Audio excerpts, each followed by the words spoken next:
కూరగాయలు పళ్ల వ్యాపారాలు తమ షాపునందు చూడడానికి వీలుగా బస్తాలతో పెడతారు.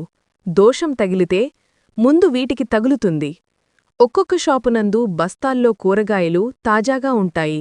తోటల్లోనుంచి ఇప్పుడే కోసి తెచ్చినట్లుగా ఉంటాయి. చెడిపోయిన వాటి శాతం తక్కువగా ఉంటుంది. అంగడి కలకలలాడుతూ ఆకర్షణీయంగా ఉంటుంది. ఒక్కొక్క షాపుల్లో కూరగాయలు వాడిపోయినట్లుగా ఉంటాయి. 80% పురుగు పట్టినట్టుగా అందవిహీనంగా కళావిహీనంగా ఉంటాయి. కూరగాయలు ఆ రోజు సాయంత్రం లోపల అమ్మకం అయిపోతేనే లాభం. నిల్వ ఉండవు.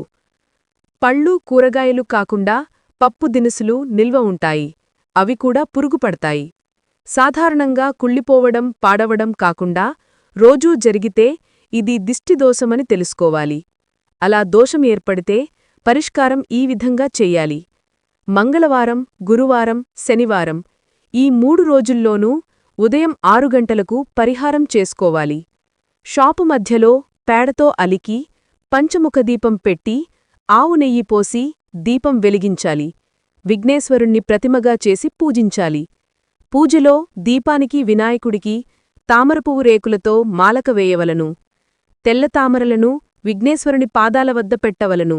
నైవేద్యంగా తీపి పొంగలి, అటుకులు, బొరుగులు, శనగపప్పు, టెంకాయ, నిమ్మపండు, ఆకు, వక్క మొదలగునవి నైవేద్యంగా పెట్టవలను. అంగడి అంతటికీ సాంబ్రాణి వెయ్యాలి. హారతి ఇచ్చి నిమ్మపండుపై కర్పూరం వెలిగించి షాపు అంతా దిష్టి తీయాలి. షాపు బయట నిమ్మకాయ ముక్కలుగా చేసి 4 దిక్కులా విసిరివెయ్యాలి.